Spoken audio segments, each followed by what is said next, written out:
And we're live. What's going on, Monica? How you doing? Not much. I'm doing pretty good. I'm really excited to be here. I've been looking forward to this interview. Yeah, we're so excited to have you on. Um, Ruben, why don't you share a little bit about how we all got together here and what's going on here? Yeah, Monica. So you inspired me. Obviously, I listened to Dominic Q's podcast. He was recently on ours. And you were on. I saw the title and was just like, this looks interesting. I've never heard in the past a woman describe the work that you do, whether that's with men, with women. All those things you were saying on that podcast really blew me away. We talked about it on the podcast with Dom, actually. And I was like, we need to have Monica on. We need to have a woman who feels so passionate. I love your passion. Like every time I watch your stories, listen to your podcast. My girlfriend is really into your work. And she was just like, she was listening to you. And it's like, how does she have a conversation by herself and just go on for like a whole hour? That is inspiring because I'm like, how do you do that? And like, it's good though. Like, people do that and it can be like after 20 minutes, I'm like, I'm over it. But we can totally like continue listening to you. You have amazing, the way you explain things, the way like the opinions you share are like some of the stuff going on in the world, like all the stuff you share. I'm just like, wow, like I really love what Monica is saying. So, I wanted to bring you on so that we can have these discussions and get our audience, to really hear you out and really hear all the things that we may think are quote unquote wrong in some sense, but that it's like, wait, there's something to this, whether that's about feminism and your pocket's called feminine as fuck. So Yeah. I love it. Like, but the things you talk about is just like, wait, she also talks about the masculine. She also talks about men. There's no idea of like, I hate men, I want to kill all men, or any of that I stuff. hate that shit. Like it fucking kills me so much. Yeah. Right. So And that's why we and have to it. Good. and to bounce off of that, like to be honest, when Ruben first shared you with me, I was a total skeptic in the sense that uh, like I've mentioned this on different podcasts before where I've been involved in different men's groups, and I've been involved in very for lack of better terminology, what someone would call like liberal groups. And in those groups, you, without even noticing it until I came to a point where I had the awareness that there is a lot of man hate, and what comes off as women empowerment is just reinforcing their oppression and reinforcing men being evil and stuff like that. So at first I was like, hold up, let me check, let me see what's going on here. And then I listened to a few of your episodes and was like, this girl is awesome because she's really talking about shit that matters, and she's talking about, the gray area and nuance and when things apply and when things don't apply when it comes to the different genders and stuff like that. And so, yeah, I was super excited to pick your brain and have this conversation. So, where I was curious with first was actually, were you? Because how old are you, if you don't mind me asking? 23, nearly 24, but I'm quite Oh young. yeah, so I'm 23 as well. Oh, And amazing. Fuck yeah, yeah, this is great. yes, this is great. And so we grew up in a similar world. And I'm curious to know, have you always been so, I guess, outspoken on men's health and masculinity and the importance of it? Or was there a time where you sort of fell into that similar narrative? Oh, I love this question. And this is why I talk about it and I'm not afraid to, because I used to be the bitch that thought all men were evil. Mm. And that was me. And so I've always been a very outspoken person. I've never struggled heavily with like speaking my mind. And that's kind of been like a trait that honestly runs in our family. Like all us kids are like very outspoken. We all do our own thing. But I used to have the running thing in my head that next time I'm coming back as a man. And I picked it up from my mom, and no shame on her. She's done a lot of work on herself as well, like through my work, and it's amazing. And we're all on the same page.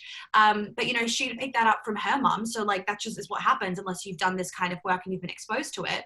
But so I picked up the idea that men have it easy. being a woman is the worst thing and that all men are evil. Like that's how and it wasn't even that all men were evil. It was actually all men are dickheads. It was all men, like they just want one thing. They're all douchebags. There's no good men. And that was my kind of perception for ages.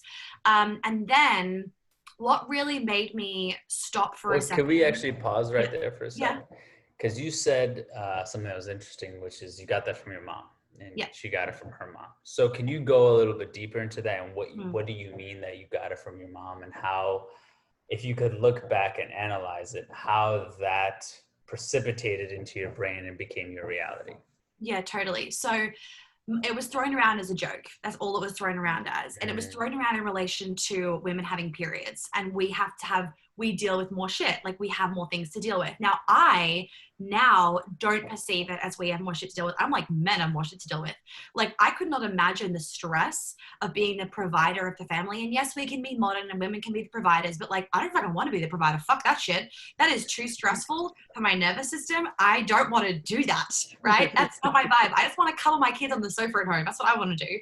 Anyway, so, and I love my job and I love working, but I love all of that actually, and not but, I love all of that, and I will continue to do that when I have a family, and I never want it to be that my family is relying on my income solely. It is too much pressure and it is too much stress, and I don't want that on my shoulders. And that's not to say that women can't have it on their shoulders. It's that most women, if they think about it deep down, they don't want it on their shoulders. Whereas for men, it's like exhilarating. It's like it drives you guys. It makes you want to work. It doesn't make me want to work. That kind of stress makes me freak out and just disassociate. Like that's the pattern for most women. And I see it the same thing in my clients. So it was thrown around as a joke. And for me, and this is the case for a lot of women, I grew up in the classic family where my dad was the breadwinner, mum was a stay-at-home mum. She did a little bit of work on the side, and now she has her own business and it's thriving. But when we were younger, stay-at-home, I grew up in New York, so it was very like, dad's the breadwinner, mum takes us around all day, dad comes home with like the presents. And it's so funny in New York, you see all the dads walking around with the American Girl doll bags after a big day at the office, and they take them home to their daughters. And I was daddy's little girl, so I'm also the eldest. So I had this perception that dad was better, that men are better, that if I want to be successful, and I've always had a lot of gumption, if I want to be successful, I have to be like dad, and what mum is doing is wrong, lame, and weak. So I created the perception that women are weak and men are better. So did you create this perception? Was there any influence on the sense that mom being a stay-at-home caretaker was a weak thing? So I perceived it, and this is what I always say, of it's not the reality. And I say this in my work of, if you want to be a stay-at-home mum, fucking amazing. That does not make you not a girl boss. And there's this whole girl boss thing, right? And it's like the rise of the girl boss can also be damaging for two reasons. One, what about the women that don't want to be a girl boss? So what, they're not awesome? Like, no, like being a mum is fucking awesome. If that's what you want to do, then good on you. And if you don't want to do that, that's also fucking fine. And then what about the men that are being boy bosses or men bosses? Where's their praise of like a man? Like, do you know what I mean? There's just, people always say there's a double standard where like men have it easier, but there's actually double standards for women as well. And so I do not perceive a stay-at-home mum as being weak whatsoever, but it's very easy to see how children can, especially women, can perceive, because also like, we idolize dad per se, because you generally crave the attention of the opposite sex parent. And so it's very easy to see how I would idolize dad and I wouldn't idolize mum, because also like it's human nature, right? You want what you don't have. So dad's always away. He was always traveling, and he would come home with presents all the time. And so I would want to see dad more than I would want to see mum, because mum's around all the time. So it's super easy to see how, because dad wasn't around all the time, I wanted his love and attention more. Therefore, I wanted to be like him more. And the whole striving to be like dad, when I like was in my teenage years and like early like well, I'm still in my early adulthood, aren't I, but like 18, 19, 20, 21, 22 was 21 really was me trying to get dad's validation. That's what it was. It was the success wasn't about just the success, it was also about getting dad's validation. And so, but also with mum, like she grew up where her dad died when she was really young, and she's the middle child, I think, and her mum is like, her mum was a single mum, so strong as fuck, but also very victim mode, like very victim mode. So that can even be passed down, obviously, to me, of like women are just like weak and soppy and always the fucking victim. And whether it is the case or not, it's just easy to see how as a kid you're like, I don't want to be like that. And for example, mum, she's a Cancer, and not to put people in zodiac signs, but she is quite like, she does really resonate with the Cancer in terms of she's quite in touch with her emotions. She is like, she would cry more in TV shows than dad would. And I remember us as kids making fun of mum for crying. And that perpetuates the women are weak, men are strong. And it's like, why, like, think about it. Why would you want to be weak? That's literally, in biology, that is, you die. So you don't want to be weak. You want to be strong, because biologically your body knows, then I will survive. And so because I was putting strength with dad is the perception of the masculine. So it was like, right, well, men are, and it wasn't like the healed masculine. So men are better than women. Now, obviously, then you go through your teenage years and then men fuck you over. And being in the Melbourne bubble in Australia, like there is some toxic shit that goes down with teenage boys and teenage girls. And so then you create the perception of, and it's all, they're obviously all in their wounded masculine as well. So they don't fucking know what they're doing, and no shame on them whatsoever. We're all just fucking teenagers trying to figure out life. But it creates the perception that all men are bad. And then that becomes the story. And, you know, it's very common as well. When I was growing up, and a lot of other people, you know, mum and dad would say one thing. Mum and dad would always say, men only want one thing, right? A really classic example with my clients, with myself too. You'd come down in a tight dress and a short skirt, and every girl fucking does this when they're a teenager. And dad would say, like, go put something, like, cover yourself up. Like, you're like, that outfit is asking for one thing. And so it does create this reality in your mind, this story that men only want one thing. And generally speaking, then they are also tied to that, a douchebag. Right? And there are douchebag men out there, and there's douchebag women. And that's what I always say, like, yes, guys, there are dickhead men out there, and there are fucking bitches too that are women. Like, there are shit humans, full stop. So that's kind of like how I got into it. And then one of my ex-boyfriends, I was getting into this work gently when we first started dating. I met him at like a Tony Robbins event, and that was like really my first kind of jump into the personal development world. And he was super into the feminine and masculine, like very, very into it, but he wasn't really healed masculine, but he would love to think he was. Anyway, at the time I didn't know that. At the time I was like, oh, this guy's so masculine, rah, rah. Anyway, and one time we were having like, I triggered the fuck out of him, and he triggered the fuck out of me. It was like we were each other's just like triggers, basically. And one time we were having like a disagreement or whatever, one day or one night or whatever it was, I don't know what it was. And he just says to me, you are such a fucking cold bitch. And I was like, and not in like I don't want to say like, oh my God, he was abusive or anything. He wasn't. But he just like, it was just like a moment for him. We'd been dating for like, we'd been together for like quite a while, and he just like couldn't stand anymore he was a Cancer. So he was very like emotions, and it's very like, he just wanted a very, very warm feminine woman. At that time, I was not warm and I was not feminine, like whatsoever. Like now I could be with a Cancer. Just, I'm putting Cancer in a box, but I don't normally like, don't put people in boxes, but just for the sake of this argument, I wouldn't, like back then, like a Sagittarius and a Cancer, it's like, fuck no. But now, because I'm so into this stuff and I'm so embodied in my feminine, I actually like, would I be with a Cancer for the rest of my life if they were a real fucking Cancer? Probably not, because I just don't mix that well with, I'm very, very fiery. However, I could definitely be more sensitive than I was back then. Like now I can be. Anyway, so when he said to me, you're such a cold fucking bitch, that moment for me was like, oh my God, I'm actually such a fucking bitch. Like I'm so cold. Wow. I think emotions are bad. I think weakness is bad. I hate being a woman. Like all I'm ever trying to do is like prove my strength and be cool and don't show any emotion and like all that kind of stuff. And yeah, and that was kind of the moment for me of like, this isn't a vibe, Monica. Like, you need to fucking fix this. So I obviously did fix it. And throughout all of this is when I also learned about all of the feminine and masculine. And I just also realized how shit women are towards men and how much we emasculate. And now I can't even watch some movies because the emasculation is so bad. I don't know whether you've seen Midnight in Paris, but I was going to Paris with a guy that I was seeing. And we were going to Paris for the weekend. So we watched that movie before we went. And like, I couldn't watch it. Like, it was so horrible, the emasculation, that I had to turn it off because I could not stand it. And it's so normal in a way these days of just like men almost just putting up with like, oh, she's just being a woman. And it's like, I don't know about you, but like, I would not put up with someone like shutting me down like that or making me feel less than. Like, that's just shitty behavior. Yeah, it's like Funny, the Family Monica. Guys. Go ahead, Ruben. Go ahead.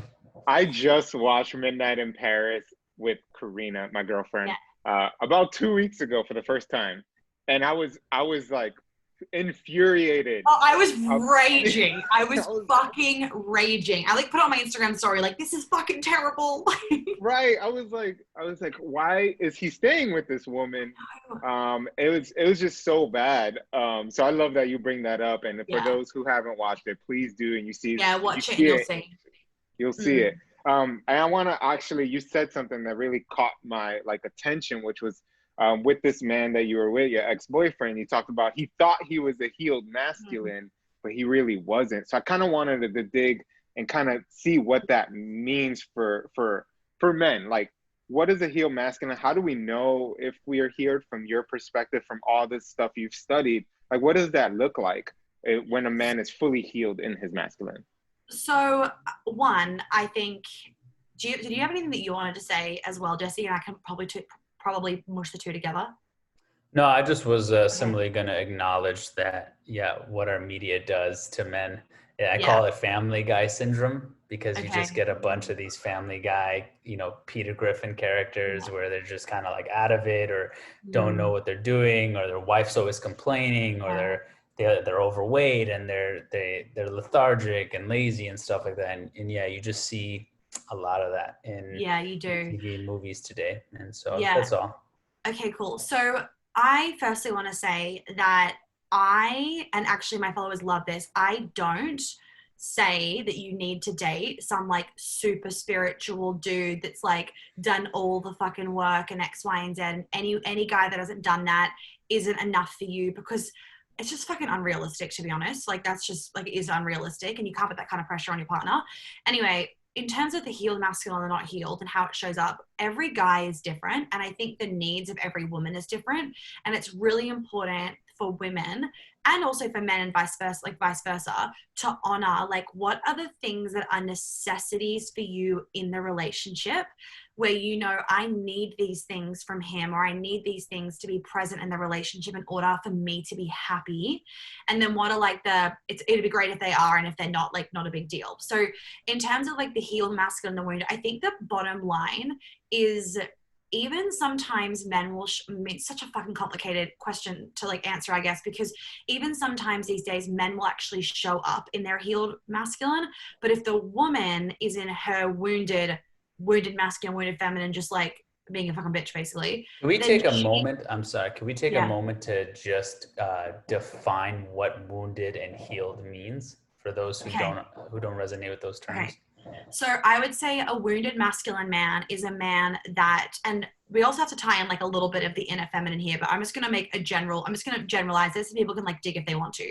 So wounded masculine, it would be the classic scenario of this case would be a guy that's really in his ego, where if a woman, for example, drew a boundary, it would just trigger the fuck out of him, and he'd be like, what an absolute bitch, like can't honor people's boundaries. He doesn't have his own boundaries.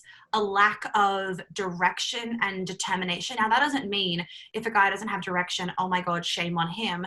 But there needs to be a desire for direction. So even if a dude doesn't yet have direction, but he's working on it, to me, that's healed masculine because he wants some direction. A guy that's happy just like living in la la land and having no direction and no security, that to me is just like that would not be fulfilling him deep down anyway. He'd be in the illusion that he's happy, but he's not really fucking happy.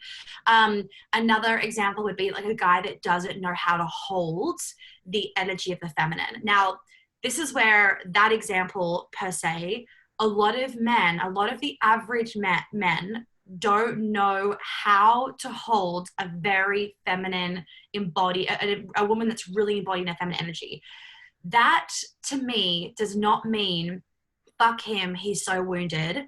That is, it's society, one, and two, that doesn't mean that he doesn't want to learn how to. It's just that he hasn't been taught how to, and you can help him in that. So it doesn't mean that like you need to like fling him out the door. It's just like that's something that he can work on. That's also something that you could work on as a woman, of like showing him how to do that. And like, because there's two people in a fucking relationship, it's not all about you. And then other examples would also be that he doesn't know how to lead a woman. It's like always, but then again, I also want to say, but so many men are afraid to lead because they're afraid that a woman will bite their fucking balls off, or not bite their balls off, you never know, bite their head off, chop their balls off. Do you know what I mean? Like so many men, it's like chivalry, women say chivalry's gone out the window, and it's like, well, actually chivalry hasn't gone out the window. We've pushed out the fucking window. So men aren't chivalrous anymore because they're worried they'll get a fucking lawsuit slapped on them if they hold open a door, or if they're too like dominating in the relationship, or if they choose the date and like, what if the woman's not happy and then she goes off her fucking rocker?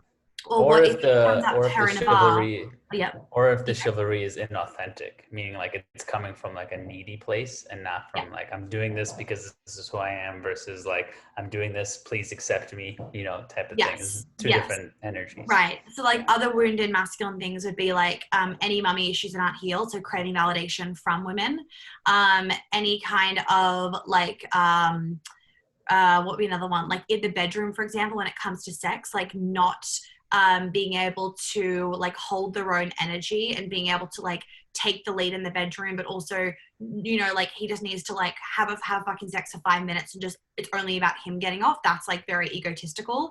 So that would be a wounded masculine thing. But I also want to say, in all of this wounded, and you could go on for fucking ever, in all this wounded masculine stuff though, it doesn't mean that like, if any men are listening to this and they're like, shit, that's me, it does not mean they are bad or they are wrong. It's simply, we haven't been taught it. Like I wasn't taught when I was younger how to like understand my cycle, or how to love being a woman, or how to, you know, how to draw boundaries. I wasn't taught that shit. I wasn't taught how to say no to men. I wasn't taught how to honor my sexuality.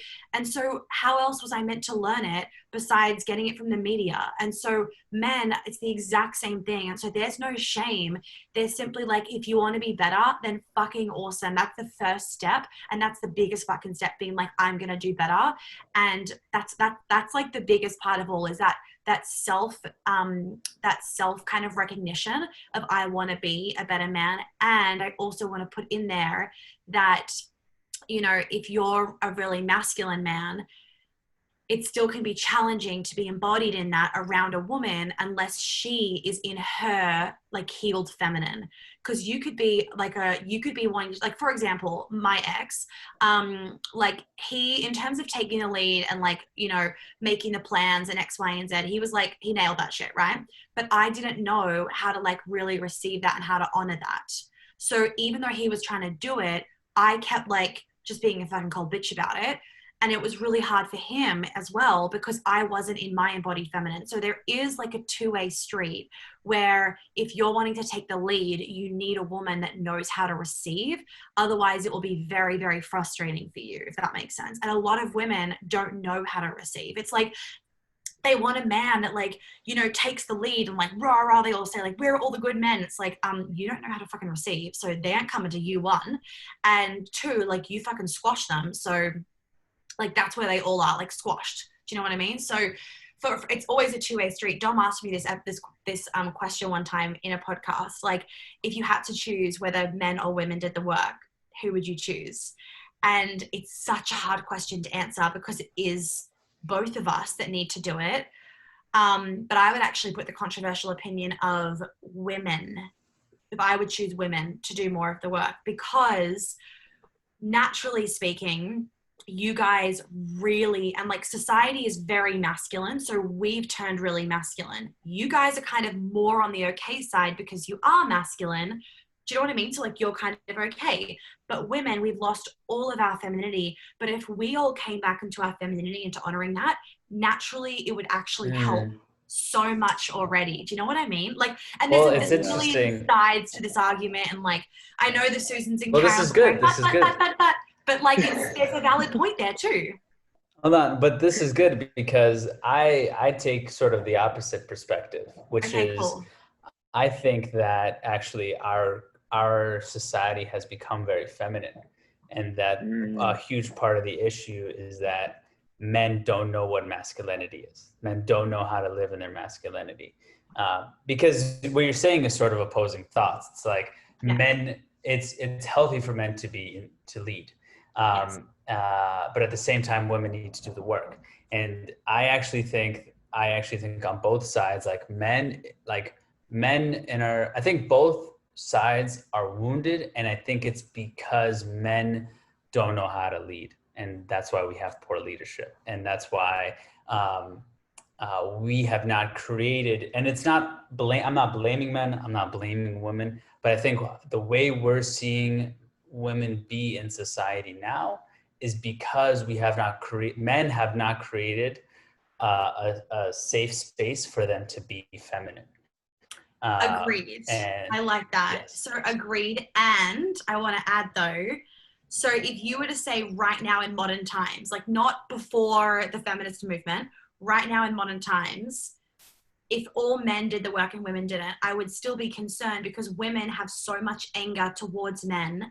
I think we both need to do the work. Oh, I think yeah, we both need to do the work. But I like this because we're hitting lots of points. Like a really big point of my work is, and just what I'm preaching about and whatever, not preaching, but like talking about, is that women have so much anger towards men, and the anger comes out in then we want to suppress men. Now, women are also suppressed in that our feminine is suppressed, and we think that the only way to get anywhere in life is to be like a fucking bulldozer.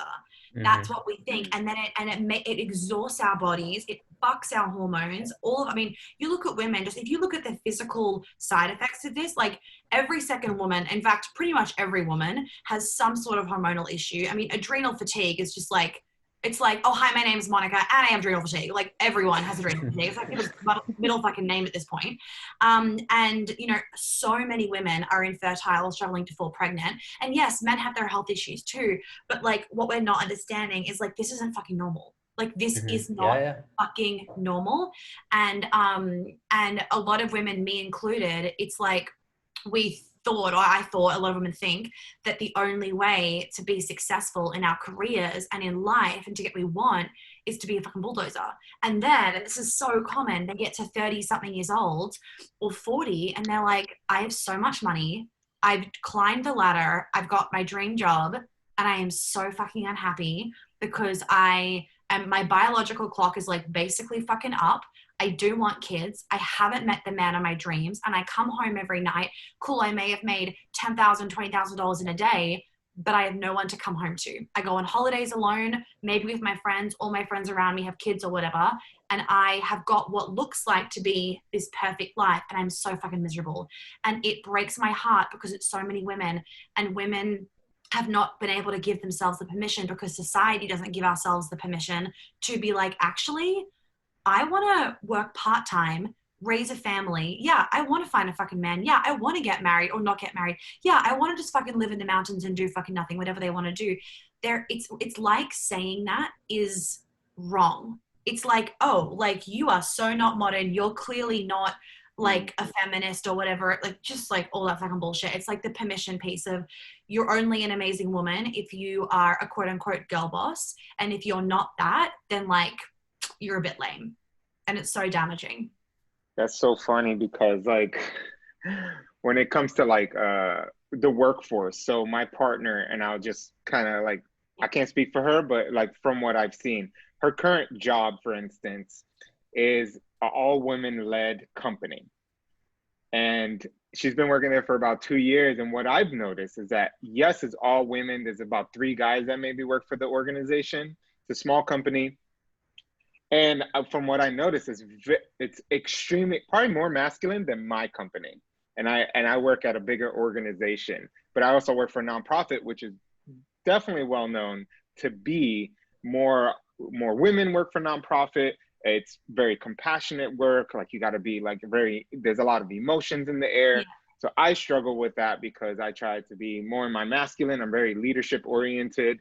I'm very much like, go, go, go. Stop being a victim. Like, Yeah. you pick yourself up, like, keep it going. Like, and my partner, on the other hand, is just like working all day, very busy, very in her masculine, to the point that I can feel it. Like, we'll be in the same space, obviously, because of COVID, and I just feel it. And I'm like, oof, like, this is gonna, and she doesn't, like, her issue is turning off that masculine after work, versus me. Sometimes I have to step into the feminine. I'm talking to a young person. I work with a lot of young people in their late teens, and I have to be compassionate. I have to, like, step into my feminine. Sometimes they're crying on the phones. I have to really be there for them.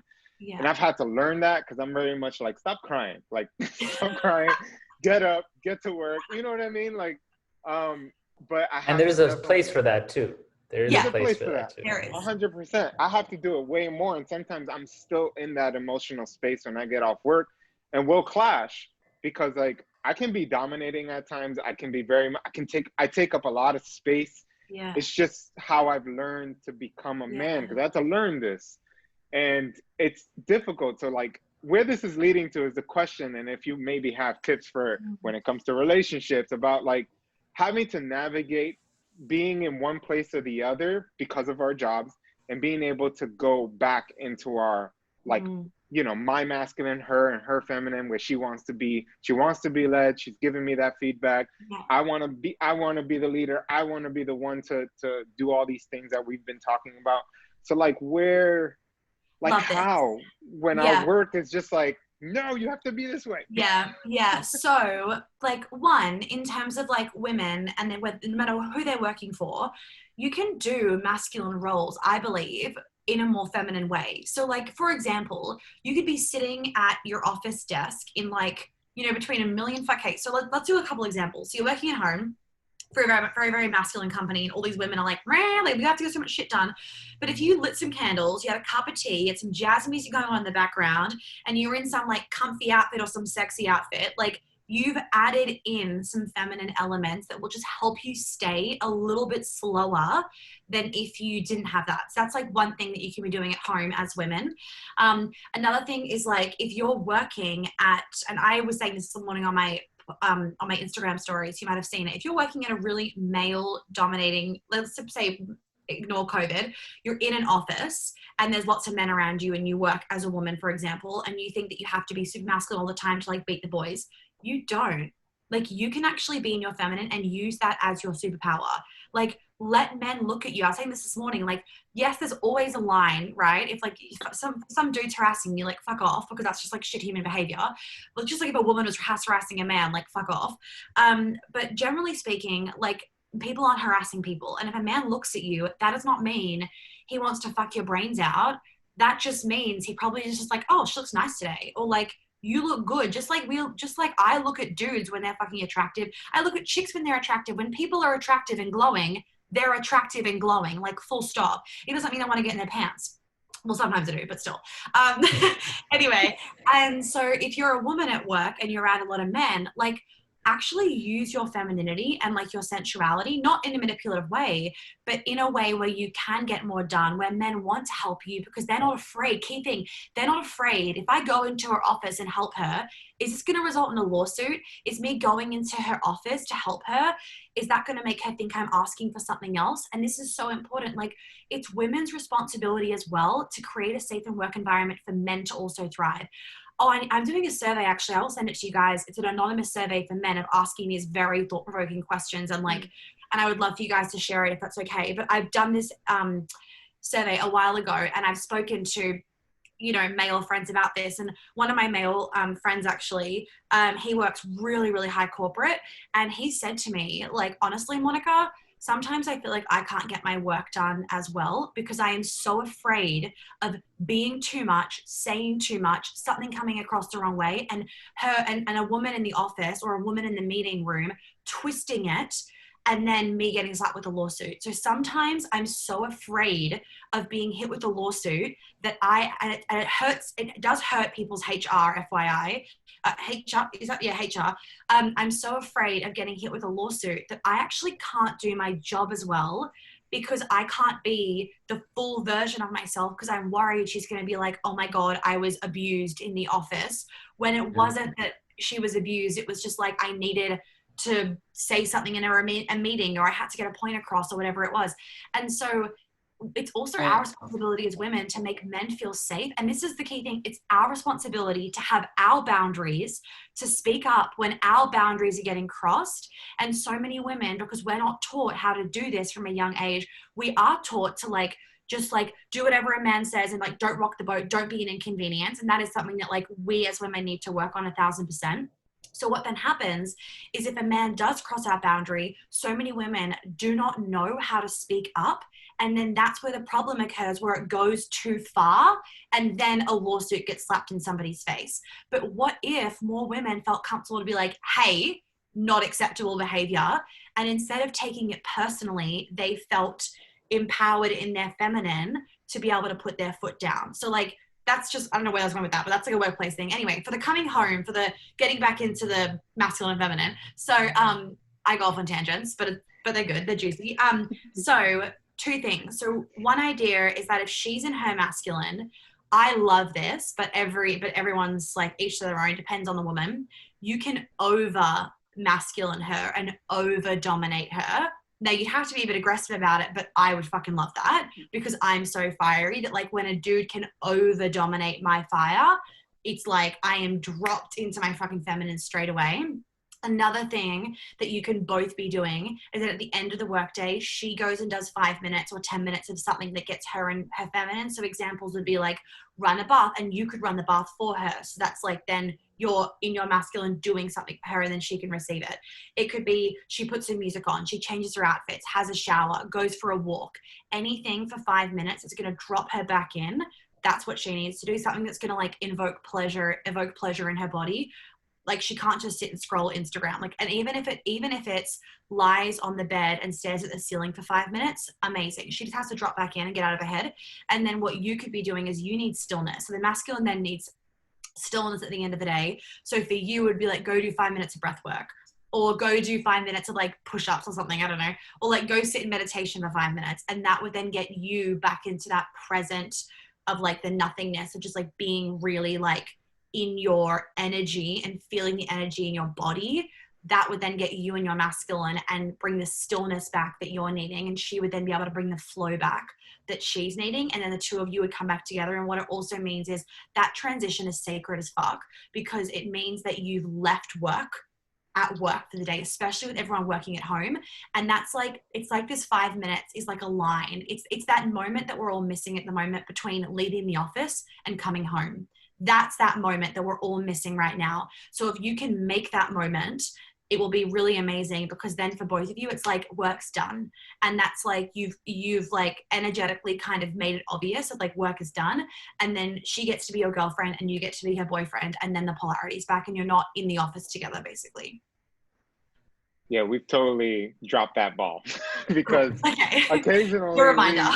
Yeah, thank you. And we do work different hours. So unfortunately, she works in New York hours. I work the hours that I work here, and we live in California. So when I'm still at work, she has 3 hours to kill. So it's great, because I think that's a great time to kind of dip into the feminine, and then I can take my after 5 p.m. I can take my 10 to 15 minutes, which I usually do anyway. But the tendency is, for some people in this house, the tendency is to scroll through Instagram, and I try to be don't do that. You need to get away. But what can be even helpful that I sometimes do if I'm getting a little bit addicted, and like, you know, when you realize you get addicted when you hang up the phone and then you open Instagram and you're like, why am I opening Instagram? Like, just put the fucking phone down, Monica. So that's when I will just like delete Instagram. And it doesn't mean that I like don't go on it for days. It literally will mean that I don't have it there for the next 5 hours or the next 3 hours. So I can't subconsciously click it.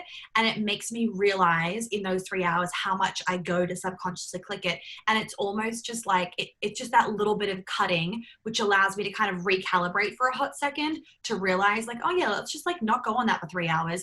And it kind of gives me like a little bit of a reset without doing a full like social detox. Thank you. Yeah, I love that. I love that. There's a term I coined from one of my mentors called throning. And it's this idea that like as a like you said, as men, we need stillness. And so there's this thing, and when you look at a king, typically, and I love this when I see this in movies or shows where the entire kingdom, let's say they're under siege and they're being attacked. You see people scrambling, you see the warriors like rushing to the king, but the king the whole time, even though there's these group of people that might kill them, they're chilling on their throne. They're they exemplify stillness.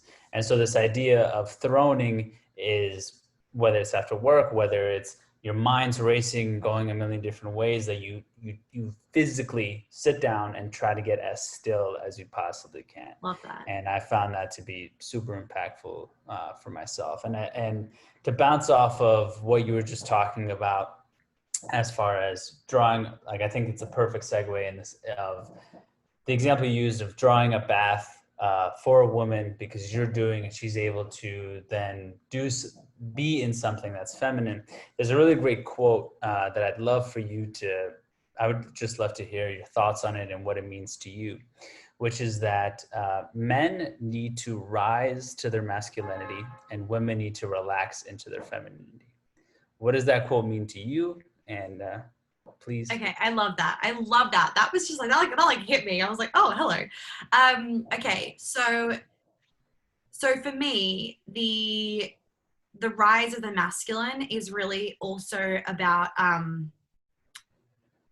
the fact that men and women, and a woman and a feminine wants this, a man to be dominating, to be bigger, to be larger than the feminine, because it allows the feminine to feel really safe. And I always talk about this.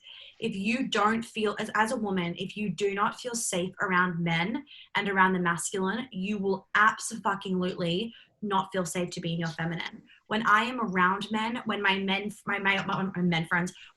friends phone me to check in on me or whatever, I feel so safe. And that is what allows me to be in my feminine. And so many women, they don't feel safe around men because of sexual trauma they haven't healed, because of ancestral trauma, because of just like fucking stories in their head, whatever it is. And so there's no way they're going to get into their feminine until they heal that. So as a feminine woman, we want men to rise and to be bigger and to be stronger and to be above us in a metaphor kind of way. We want them to be bigger and better and more amazing than us. Energetically, that is, right? And then for women, for a lot of women, I say coming like back or falling in or surrendering into your feminine, because it's really about like, when I imagine it, it's like a woman's coming back into her body and into her core, and like her core is feminine. And for the way that I describe my work is that I'm not teaching you how to be feminine. What I'm actually doing is I'm actually helping you get rid of all the layers of crap that you've put around you that have stopped you from being feminine.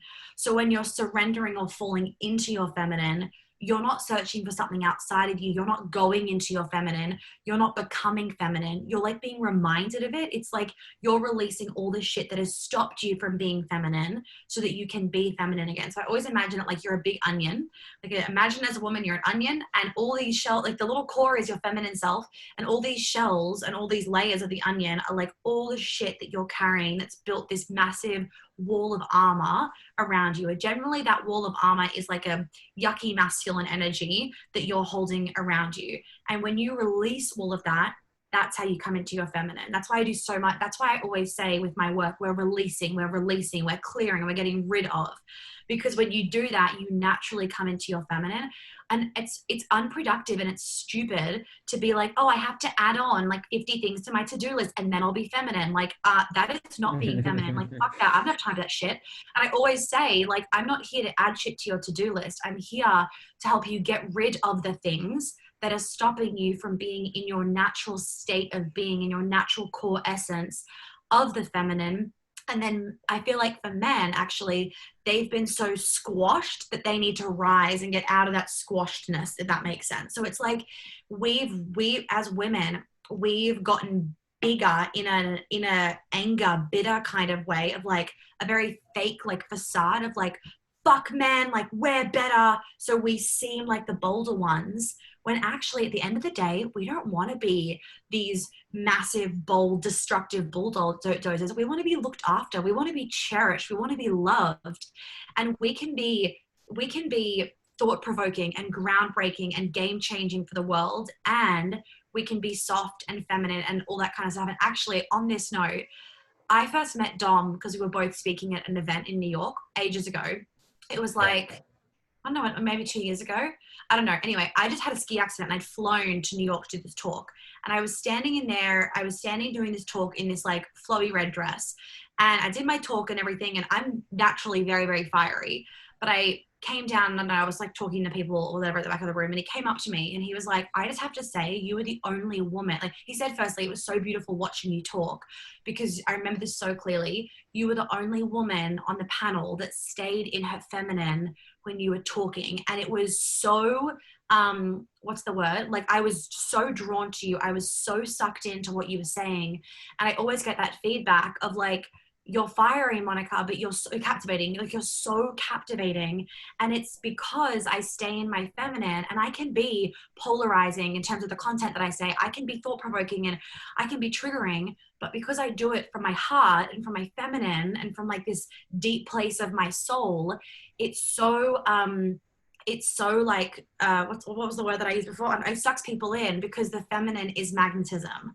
The feminine is that magnet where all she has to do is be herself and people are just drawn to her. And that's the beauty of the feminine. And if women really understood that, we could be running amazing things in the world with no fucking effort, because we just radiate naturally. We're naturally so captivating, but women don't understand this. So we think we have to do it in a masculine way. And it's very unproductive because we burn ourselves out and we're not even doing as good of a job that we could be doing if we were doing it in our feminine. So it's a waste of fucking time. Yeah, I love that. And you also, I want to go back to something you said, which you said it quickly. I mean, you say all things quickly, but yeah, I do. I'm very fast. apparently, if you speed my podcast episodes up, it's a full slur, like you can't understand it. And if you slow me down, I sound so drunk. Yeah, it's great. But you said something that I feel like would be pretty triggering to a lot of people, which is, especially a lot of women, which is that women inherently want men, and I may not say exactly like you said, but women want men who are bigger than them, women that are more powerful, have more energy in that sense, energetic. Yeah. And it brings me back to this. I want to share the story, and then I want to hear more about this, which is there's one time me and my girlfriend were watching a Joe Rogan podcast, and I don't remember who was on the podcast. I wish I could remember, but what I do remember is that the guy who was on it was a man who was on it, and he was kind of cocky. He was kind of like in his shit, you know. Okay. And my girlfriend kept talking shit about it. She kept like saying like, oh, who does he think? Like kept like saying certain things. But while she was saying it, I turned to her and I go, yeah, but you want to fuck that guy, don't you? And then she was like she didn't say no. She was like, she didn't say no, because she was like, maybe. Yeah. And I find that a lot. That happens a lot, which is like there's this inherent sense of resentment towards a man who's alpha, or towards a man who's like really in his masculine, and I see that resentment show up as shit tests or as like poking. But then on the flip side of it, there's genuine attraction there. And so could you share a little bit about like what that is and what's going on there? So what just came through that I had to write down, I didn't forget it, is when you were saying that, it came through very strong of we are denying ourselves the truth. And the feminist movement, now the feminist movement was created for equality, right? In terms of fair pay, women can work, women can vote. And obviously, like, yes, I did a post, you guys probably saw it, of like, let men be men, let women be women. And of course, I was going to ask you about this. Okay, so I had some people. Now, I want to say I've also done some episodes. I've done an IGTV. This whole thing happened, and you can watch it on my IGTV if you want to know about it. I've had a lot of sisterhood wounding, and I deal a lot with sisterhood wounding in terms of like just women being bitches to other women and tearing it, like women policing women. And it's just quite interesting. The bubble that I spent half of my adolescence in Melbourne is quite a toxic bubble in Melbourne. Now, not everybody that in the bubble is toxic, because I was in the bubble, but there's a lot of toxicity there. And so, ever since I started my business, I just get so much shit from these girls from my school, and it's really not nice behavior, to be honest. And a couple other girls that have, you know, gone outside the box of our little bubble that we all grew up in get the same shit thrown at them, and it just says more about them. Anyway, beside the point being is that post where I got like quite a bit of shit for, and I got a lot of positive feedback, FYI, but of course I got a bit of shit. Two things: one, people take it out of context, and then two of the girls that were having a massive like session at me, which I didn't really give two shits about, they were actually from this bubble. So I kind of like, I don't really care about them, because I'm like, I know they're just trying to like, just jealousy and whatever, and like I'm not really fazed about it.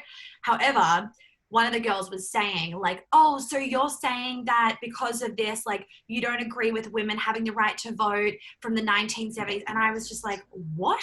Like, I don't know where you got that from in my like message, but I did not fucking say that.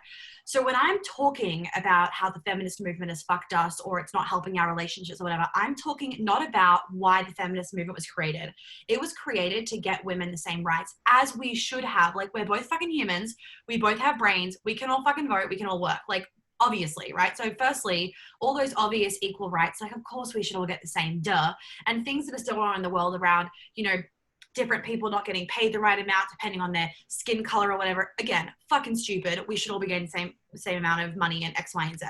But separate to that whole argument, what has now become the problem is the feminist movement has gone overactive, and it's not now about creating equality between men and women. It's now become a witch hunt towards men of fuck men. And it pretty much, if you look at it now, not every woman, but pretty much every woman that labels herself as a feminist and really labels it, she rips men down. There are a couple of women that I follow, one in particular on Instagram, and I'm not going to voice her name, but she was on The Bachelor in Australia, and she is quite a hardcore feminist. And I've had to unfollow her a number of times. I now follow her because it gives me really good content, and I just take it and I'm like, okay, how can we like learn from this for my audience?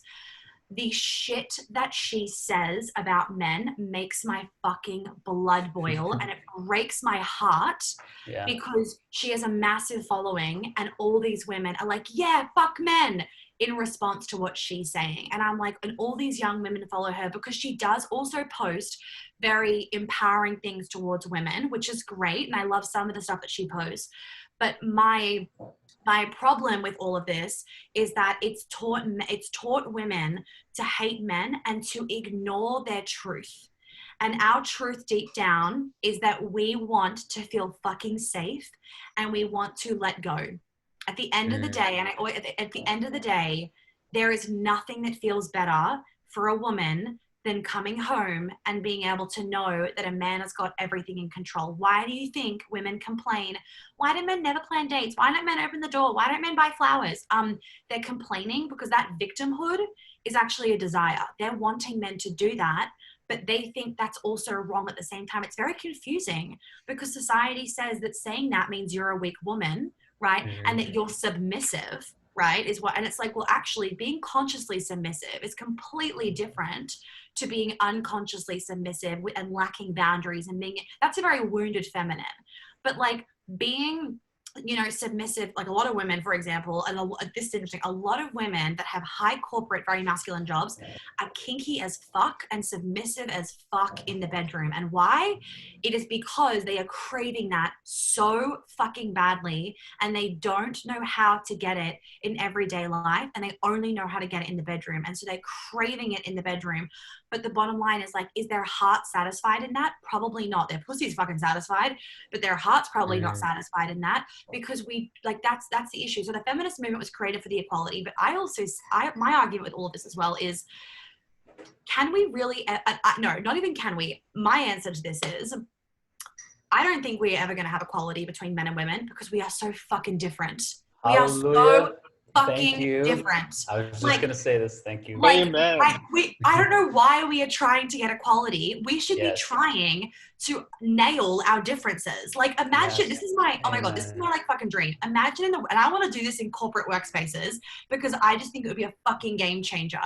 Imagine if, and this takes women learning how to be in their feminine too. Imagine, and obviously not all corporate, I mean, again, there's shit corporate, there's shit men, there's shit women, there's shit corporate places, and there's good corporate places, right? Whatever. Imagine if in a workspace that had men and that had women were able to openly share, for example, about their cycles, and men knew how to use women's cycles to make more money. That's not manipulation. That's fucking superpowers, basically. So they were able to say, oh, we had massive presentation. And no, don't get David to do the presentation. Get Monica. She's fucking ovulating on that day. She is going to nail that presentation, right? Or imagine if you were able to say, like, oh, I'm in my luteal phase, like, as a woman, I'm in my luteal phase that week, and men knew, oh, she's not going to be able to communicate as well. Let's get her team member Ellie. And people didn't take that fucking personally. They just took it as, we get to use our superpowers. And imagine if women felt safe to, like, go up to their male work dude and be like, I cannot do this fucking Excel spreadsheet today. I'm fucked. Can we swap roles? And then being like, yeah, give me the spreadsheet. I don't want to do this editing of this document, whatever. Like, and they can go read that or whatever. Like, just imagine if we actually used men's strengths and we used women's strengths in the workplace, in our relationships, in our friendships, in everything. Like, it would just be more fun. Like, it would just be more fun. Like, for me to be able to, like, ring up a man friend or my boyfriend or whatever it is and be like, toilet's broken, can you come over and fix it? Like, now, I do not have a toilet, but if I needed to fix the toilet, I probably could learn how to do it, right? If I really needed to. But fuck that. That's not fun for me. Do you know what's fun? Watching him do it. And if we know what's fun for him, fixing it and then feeling like a man. And I can go make that and then nurture him. And that feels so good to me. Yeah. And it feels so good to him. Like, that is fun. Do you know how much easier life would be if we didn't try and make ourselves equal to everybody else, which is fucking impossible, but instead we all played to our strengths? Like, why is it we say, for example, hire the people in your team that are better at doing your job? Like, if you're not good at graphic design, hire a graphic designer. And we can do that for the same sex. Why can't we do that for the opposite sex? Why can't we say, if a man's better at doing it, fucking make him do it. And if a woman's better at doing it, make her do it. Like, if you're in the, like, that to me just makes no logical sense. But the reason why it's happened, obviously, is because there is so much to, like, that would be, so many women would be like, oh my God, the fucking patriarchy. And I'm like, actually, that's what's called, like, using our human strengths. Like, we did it in the caveman days. Why can't we do it now? I don't want to go fucking hunt my own food. Fuck that shit.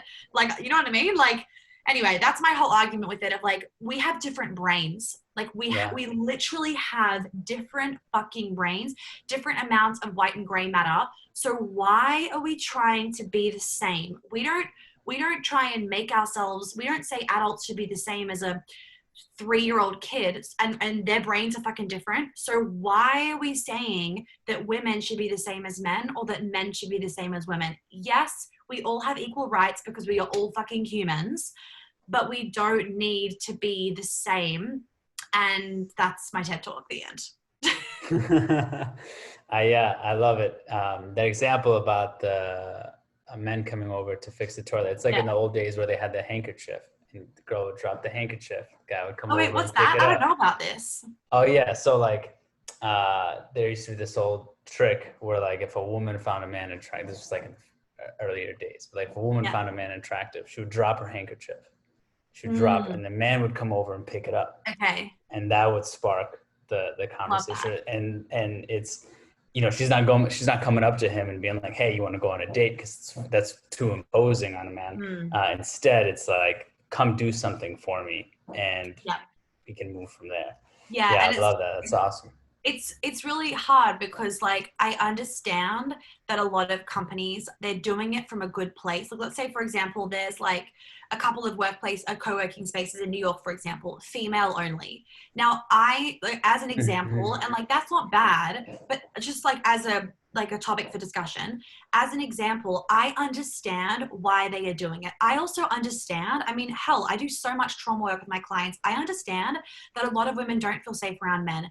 That's okay, but we need to heal your trauma so that you can feel safe around them. Like, it's not normal. It's common, but it's not normal to hate men. It's not normal to feel unsafe around men, or to feel like women need to have their own workplace in order to get shit done. And like, so there's a couple of workplaces in New York, for example, and I understand why they have this women only thing, but I'm like, do you know how unfair that is to also men? Like, why do women get their own works? I don't know of any workspaces, correct me if I'm wrong, that are men only. Like, fuck women. The world would go crazy too. Like, exactly. Well, you know what? If that happened, it would get a fucking lawsuit coming out of its ears, being like, oh my God, you're not included. And this is what I fucking hate. It's these double standards of women can exclude men, but if men were to exclude women, there would be so much fucking strife. And a point on this is, like, when it comes to men's empowerment, when it comes to talking about men and sex, when it comes to talking about just like masculinity in general, it's like, okay, so I can say all this shit because I'm a woman. But if a man was to say the exact same shit that I was to say... That's why we brought you on, you understand? Thank you, I know. That is why I talk about this shit. Because exactly. when was it? A couple of weeks ago. Oh no, it was when I posted that let men be men, let women be women. And just like, I just got so much, I got a lot of love for it, like I said, but I did get a lot of like shit for it. And I don't like when people twist my words, because I'm like, oh my God, Susan, like, I didn't write that. Like, why are you, I've seen this thing on Instagram, which is so funny. And it's like social media these days. I love mangoes. And then someone's like, oh my God, so you hate pineapples, you hate apples. Oh my God, you're discriminating. And it's like, no, I said I like mangoes, or whatever it is. And I'm like, sometimes I feel like I'm like that, as in, like, I will say something, people will absolutely twist my words and make assumptions. And the whole problem that we're having these days is the assumption making, right? Based on the color of your skin, there's an assumption. Based on whether you went to uni, there's an assumption. And it's just like, oh, like where you live, that's an assumption about you. And it's people constantly like putting in their own 2 cents, and it's because of their own shit and their own story and their own outlook of the world. And if a man came on and said this shit, he would get ripped into shreds. And I was having this moment when I had this this Instagram thing going down, and it doesn't affect me that much, but I'm also human. It affects me a little bit. And I was talking to my CMO, and I was just having a moment, to be honest, of like, oh my God, like, you know, should we keep talking about this stuff? Like, is it going to backfire? And I actually realized this fear in my subconscious of like, I cannot fucking imagine those people that have like 1 million followers on Instagram and the shit they get they get like, I don't know whether you follow Danielle Bernstein, but like, I won't go into her her whole thing, but there was an incident where she did nothing wrong. She was getting death threats. People were rocking up at her house, and she wasn't talking about let men be men, let women be women. So sometimes I get a little bit scared of like, oh my God. But I also had this moment of like, one, well, all the men are on my side. So like, I have all the fucking protection. And two, I was like, I actually can't not talk about this, because I feel like it's my fucking duty as part of my job to talk about this shit. Because if I don't do it, like, people won't do it, because it's so polarizing, and men can't talk about this shit because you guys would get you would get like destroyed as a human being. Whereas I can talk about it because I'm a woman, and that is fucked. And this is the problem. Like, this is the problem of how fucked up it is, that because you guys are men, you're not allowed to talk about this, but because I'm a woman, I'm allowed to stand up for you guys. And I just think that's just so fucking wrong. Yeah.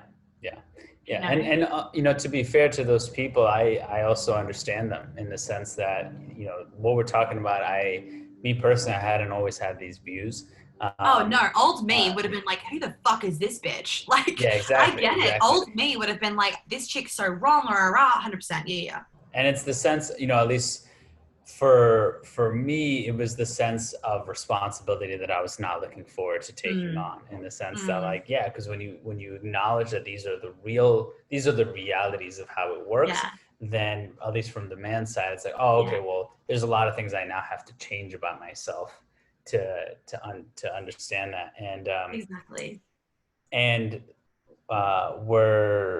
well, actually, I'll let Ruben go. I know he's got a few more questions. I realized I didn't finish I realized I didn't finish the fucking question. Classic me, go on a million tangents.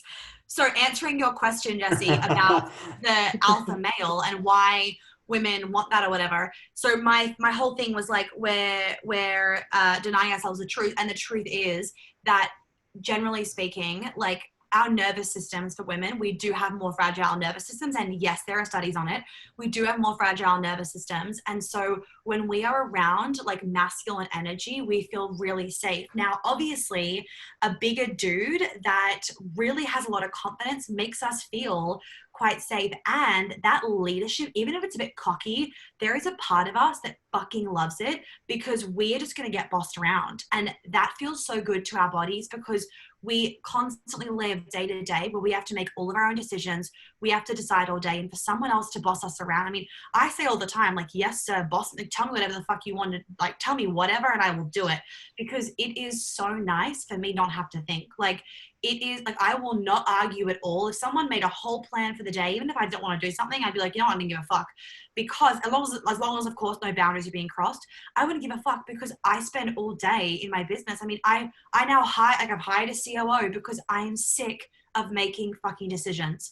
I don't want to do it anymore. It's exhausting. It puts all my energy in my head. And so if some big fucking like kind of cocky dude wanted to just come and sweep me off my feet and tell me everything to do, and just like, and I knew that I was going to be looked after and no one was going to be able to touch me and I was going to be provided for, and he was going to be really protective and really possessive, that to me is fucking sexy, because my feminine energy is like so not stressed. My nervous system would not feel stressed whatsoever. And that is what all of us as women are like craving, to not be stressed and to be in that full surrender. And that's why women will say we love it when a man texts us being like, this place, this time, wear this outfit. I'm like, yes, yes, yes. Like, literally, it is the best thing ever, because I don't have to think about it.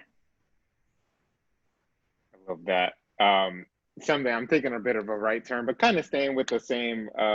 We were talking about corporate. You mentioned a few things about the workspace. I know I started that conversation, and it's funny because like part of my job is training, 40 plus like young people to be ready for the workspace. And something that I've noticed, and I talked to Jesse about this, it's come up on the podcast before, but something I've noticed is that more men join because more men are unsuccessful in the college environment. Women are more successful in the college environment. Yeah. It's fascinating all the time. Every time they tell me, the men are like, I quit college, and the women are like, I just wanted to take a break and I did this because I want to work. But I noticed, and I told Jesse this, that the women are extremely successful in this program that I work in, extremely successful. They kill it all the time, but the men have a horrendous time a lot of the time. A lot of the time, they need the most coaching. A lot of the time, they just don't know what is going on, but the women just get it like this. And I'm like, I don't know if it's a superpower. I'm like fascinated by it. So recently when I moved and I got promoted and moved to California to work here, I started a men's group because I'm like, we need a men's group. I need to support our young men in being successful in this program.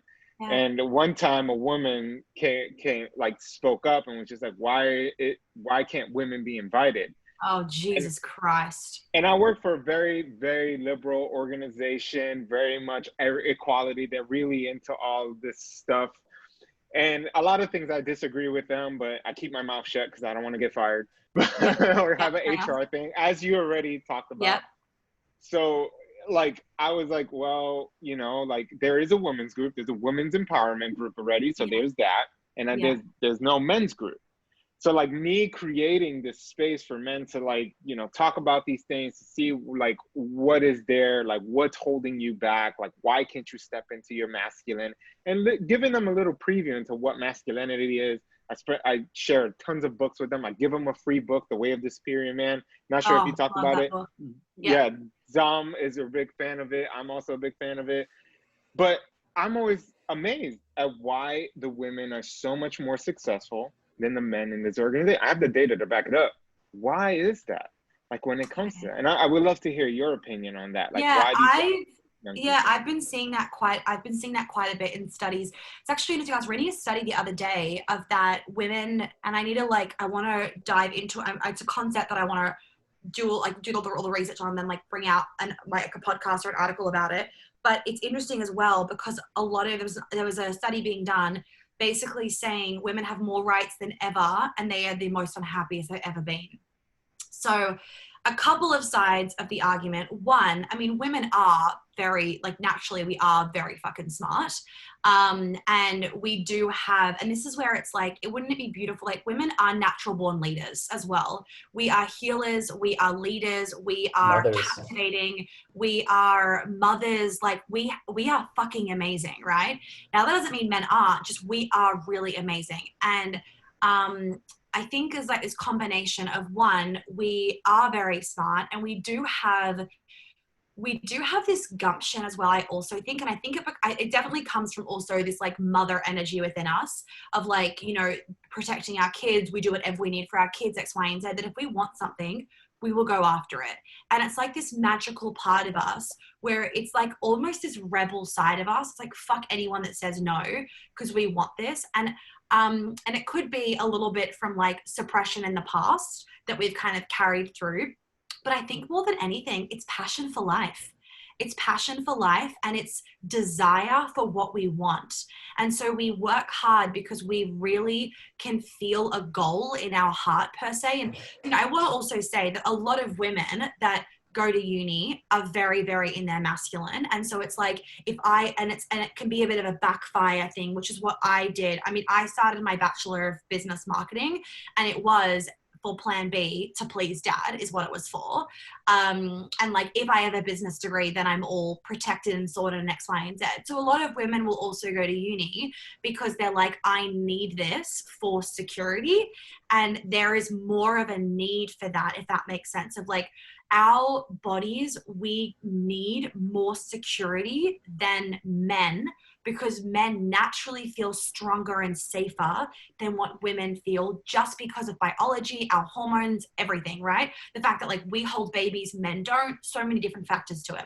So when women go to uni, for example, or when we put our mind to something, it's like a lot of women will do it because they're fucking talented at it, and their heart wants that desire.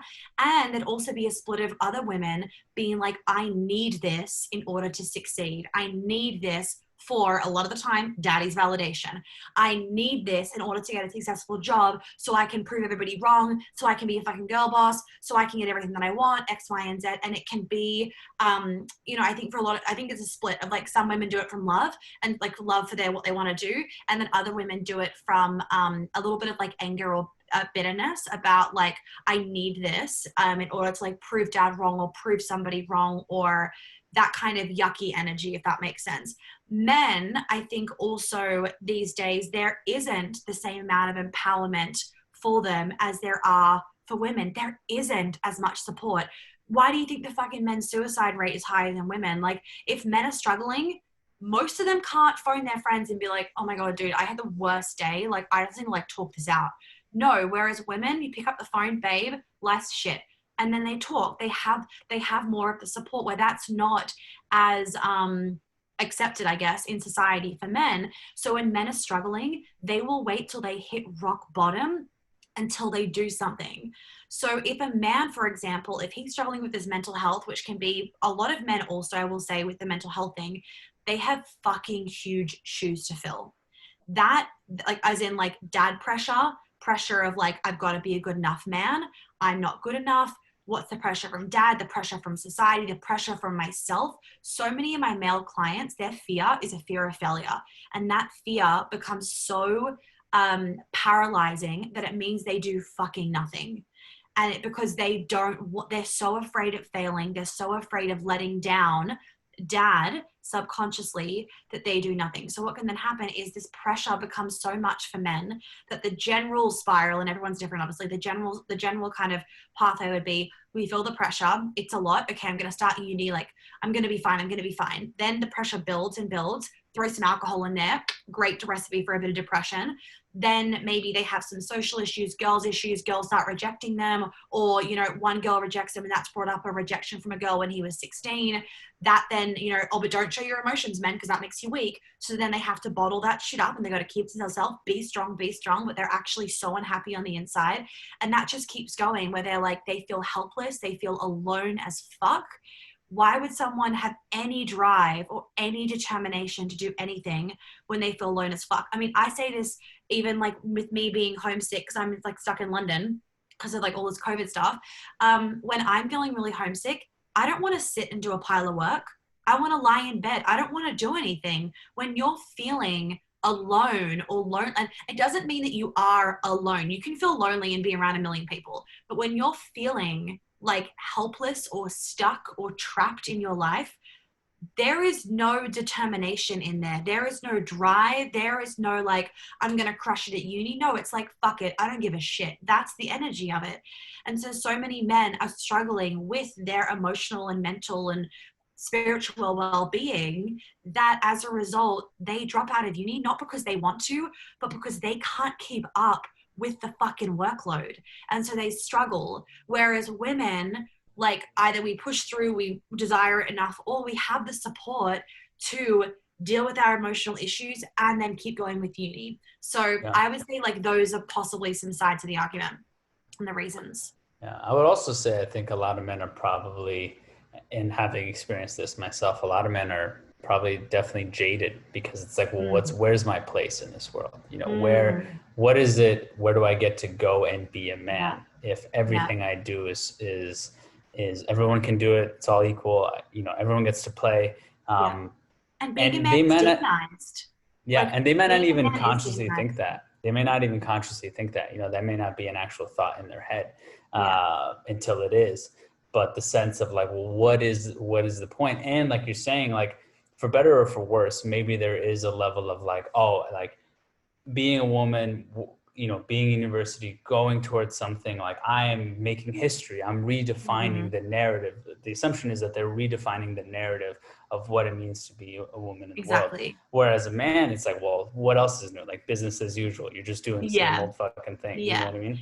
And the point that you made about the subconscious is really important because a lot of men don't even know when they're not happy. And it's interesting because I will be able to pick it up in the men in my life. I'm like, is everything okay? And they're like, yeah, I'm fine. I'm like, you're not fine. They don't even know it, but I can pick it up because I'm quite intuitive as well. Yeah. And then the second thing is a lot of women don't know that they're emasculating men, or they don't even know they think the feminine is weak until generally I trigger the fuck out of them and they're firstly like, fuck this bitch. And then they're like, wait, shit, she has a point.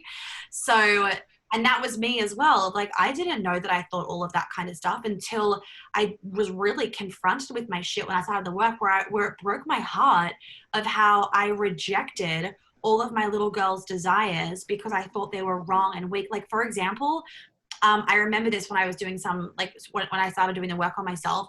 My favorite color when I was little was pink, right? I was such a girly girl. But I realized this, like when I was doing it, my sister, who's younger than me, I'm the eldest, she was quite a tomboy.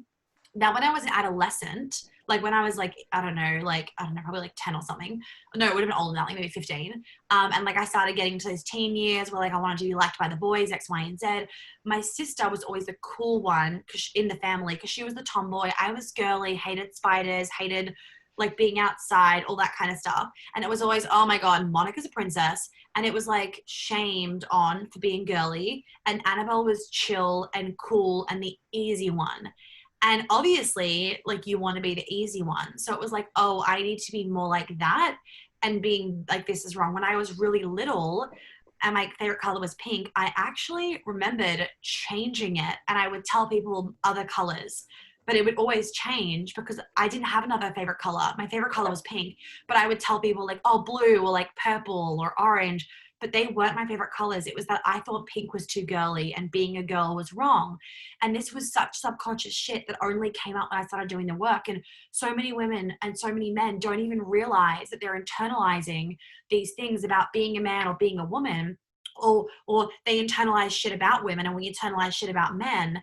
And so even if you're sitting here thinking like, oh, this doesn't really apply to me, like I'm totally fine, guaranteed you're not fine. Like guaranteed you actually have some serious subconscious shit around your own gender and then the opposite gender that it would serve you so deeply to work on. And like the only word that I can describe it and that all my clients describe it as is like it's freeing. Like you finally feel that inner peace, and it's so freeing because you can interact with the opposite sex without taking shit internally, without creating a narrative. For you can do the same thing with yourself. Like I was saying this morning on my Instagram story about catcalling, and about like just like I was kind of going down the catcalling train of like, you know, blah blah, like how do you like quote unquote deal with it. And and obviously there's always a line, always a fucking line, but generally I'm like, take it as a fucking compliment. And when you shame the man, you're actually shaming yourself, and it's an energy drain for you. It's not an energy drain for him. He doesn't give a shit. It's an energy drain for you when you're like, oh my God, what a fucking asshole.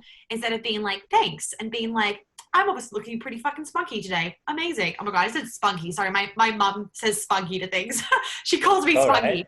Right. Anyway, so I'm almost looking like pretty fucking amazing today.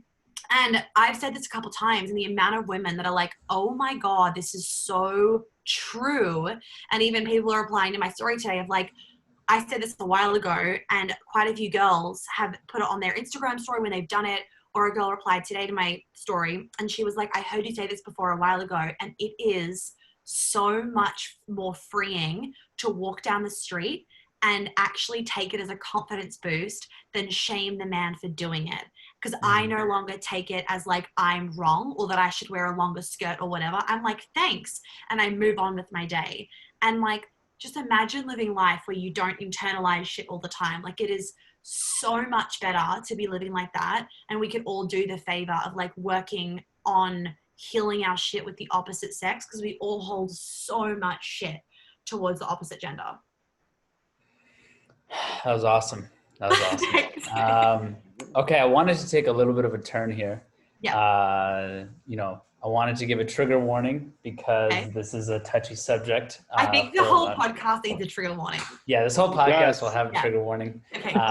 But this part specifically, and I'm talking at my edge here because this is something that I don't have a full grasp around. I haven't done a lot of research. This is just intuitively things that I'm thinking about.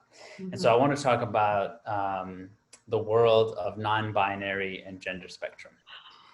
And yeah, you seem really comfortable there, Monica. And so what I specifically wanted to talk about, and again, I want to preface this by saying that like, I think all people I support people in expressing themselves however they want, however they feel, wearing whatever they want, talking like however they want, feeling like whatever they want. However, when you have an ideology that you want to share with others, then it opens up room for scrutiny. It opens up room for dialogue, because you're imposing an idea onto another idea, so therefore there's dialogue. And so what I specifically wanted to talk about actually is, well, one, I love that you had a physical response, so I want to know what that's about. And two, what I specifically wanted to get into was, do you believe children should have the freedom to decide what gender they are? Is it important for parents to set boundaries with children and educate them on the beauty and privilege they have for the gender they were born in? Or do they have absolute agency? I know I said a lot, so feel free to take that where you will. Okay, so first thing I want to say, guys, can this possibly be cut if it goes down the wrong angle? Yes. Okay, great. Okay, that's the first thing. So this is obviously a very touchy subject, and people have made the assumption you have no gay friends, you've got no friends, like, you know, like, again, the assumptions, and that's just not the the truth of it all. I don't owe anybody an explanation of my personal life and who's in it and who's not. But the first thing is, don't put me in a bubble of like perfection. I've had this discussion with a lot of my friends, and again, there is no judgment for anybody that is non-binary, that is whatever they choose to be, right? I love all people no matter what. My concern, and this is one side of the argument, and I'm so open to discussion here, my concern is that, how do I phrase this? It's muddy waters. We are all speaking out of edge. It's muddy here, waters, so. but it is thought provoking, and I think a lot of people, to be honest, a lot of people will go, she's so wrong, and that's her. I'm not saying that I'm right. I'm saying this is one side of the possible argument that I don't think people are talking about, to be honest, because everyone's too afraid to be politically correct. Like, it's very interesting, even when I'll pitch to magazines and like they have to be too politically correct, so they won't talk about this shit because it's not this topic, but just like the masculine and feminine. So I've talked about some of my friends before, and I think that there is an element, and I actually saw it in my second cousin's daughter, that there is an element of too much freedom around these things, and it's not serving kids in the right way. And I think there's an element, not 100%, there is an element of it's trendy to be non-binary or to be gay or to be into women or whatever it is, just like polyamorous has become a little bit trendy. And I think that it is making people feel, some people that are straight or that are female or male and identify as female or male, or that want to be in a monogamous relationship, and makes them feel weird, less than, not trendy, not modern, like we're behind the times. Now, I really saw this. It was kind of in my mind for a while, but I really saw this when, now I firstly want to say as well, I've heard older people have discussions about this at like the Christmas table or at dinner tables or next to me in restaurants, and I'm like, that's disgusting for you to say that. So there's always a line. But I was living in New York and I saw my second cousin's daughter, and I hadn't seen her since she was a really little baby. And I rock up and I was like, oh my God, you're such a big girl. And she was like, no, I'm a boy. Or something like that. And it broke my heart because the way that she said it, and she said something else and I can't remember, or like, I'm as strong as a boy or something or other. Basically what she said was, I'm like a boy and being a boy is better. That was what I got from her. And that was kind of what she was trying to say, of like, no, like I'm a boy too, or something or other like that. And it broke me a little bit because I'm like, I feel like a lot of kids internalize that being a boy is better.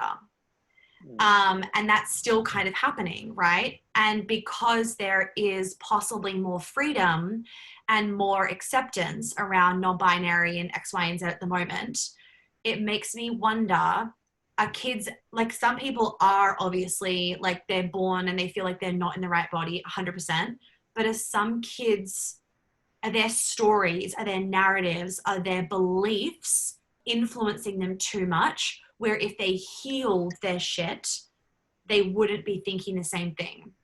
Even a very, like, it's not the exact same thing, but just like as a kind of example, a lot of women will get breast implants, and then they come to see me and they're like, holy fuck, I wish I never got these.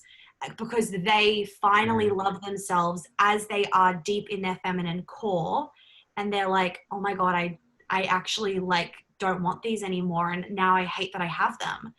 And so it just, it sometimes raises the question in my mind of, if I was to get a like non-binary woman, or I guess it's not a woman or a man, like a person, and then they healed their stuff, would they then not want to be non-binary anymore, for example? And I also sometimes think, well, I've had the, yep. I've had the, similar to what you're saying about your second cousin's daughter, Yeah. I've had the similar experience where I spoke with someone who identified as non-binary. They had a male body. And when I heard them express their, because I'm open and I could talk to anyone, so I asked them, I was like, can we have a conversation about this? Like, why did you decide to do this? How'd you move forward on this?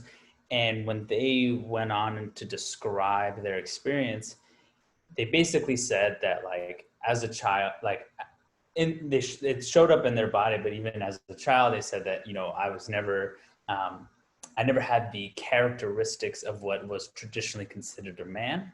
And so I just decided, and I didn't identify as a woman, so I just decided to play neither roles.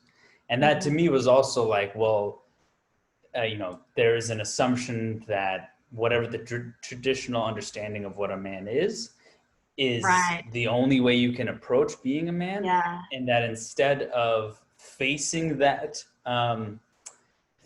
pain, or trying to understand the pain, or trying to understand what's going on there, it's almost like, well, I'm just not going to play this game. Like, whatever game this is, I'm going to go play a different game. And have cognitive dissonance. And so, I totally resonate with what you're saying there as well. Because even one of my clients heard, it was a while ago, she came to me also quite concerned about her daughter. She knew her daughter was really unhappy at school and X, Y, and Z, and her daughter was kind of going down the path of like, I want to change, I want to be a man. And it was quite confronting for her mum, obviously, because her mum's like, I don't think this is her truth. Like, I'm really worried about her. And like, I love her, obviously, no matter what. I love my children, but like, I don't think this is, I have goosebumps. Like, I don't think this is actually what she wanted. And like, I think I'm going to fucking cry. Like, I feel like this is so many women of like, they think that being a man is better and that being a woman like isn't okay. And anyway, and it's just like, they feel like they're going to get more love or more validation or more success or whatever if they're like a man. And like, and so many women, it's like, if I'm one of the boys, I get more attention from men, I get more love, I get more this. And while some people, like, yes, that might be the case, like they may actually want to be a man, for example, and that's the case, or they may want to be non-binary, it raises the question of like, why can't you be a woman and have male traits? Like, why can't you be a woman and kick a fucking soccer ball? Why can't you be a woman and go shoot guns if you want to go fucking shoot guns like a man? Like, just like what you were saying, why can't you be a man and do like quote unquote womanly things? It's like we're putting certain things into boxes when they don't have to be. Like, if you could be a man and you're like, but like, I just feel like I'm more in touch with my emotions, for example, so therefore like I should be non-binary. It's like, maybe you're just more in touch with your emotions, and I feel like society hasn't done that favor for us, because like you just said, it's like, this is a man, this is a woman, but like, it's like, I feel like it's just so subjective, because you could be in a work environment and then you'd be more in your masculine technically, but then you could be in a home environment and you'd be more in your feminine. And so I'm just kind of like, we could experience all of those things and still be satisfied in our gender. And on a spiritual side of things, and I don't want to be spiritually bypassing anything. I'm so not that person. I fucking hate spiritual bypass. It drives me up the wall. But I also am like, I personally don't think that on the spiritual side of things, you would have been born into the wrong body. And that's just that's one aspect of it, whether it's a lesson that you have to learn, whether it's your, journey that you're going on. And now some people, I'm not saying that your experience is wrong. Anyone's experience is wrong. It's not what I'm saying. Everyone's experience is valid. It's just like another side of like something to look at. Like, I'm just trying to like hit a few angles. This is just a conversation. It's just a conversation. There's no right or wrong to this, but that's kind of what I see. And like, as you guys could tell, I got a bit upset by that. But like, yes, it just kind of breaks my heart, the amount of women and men that don't feel like their experience is okay based on society's expectations. And it's everything we've been talking about, right? All of what we're talking about, I feel, contributes to that, is that we don't understand how we're supposed to play in this game of life. That's why I'm just like, fuck society.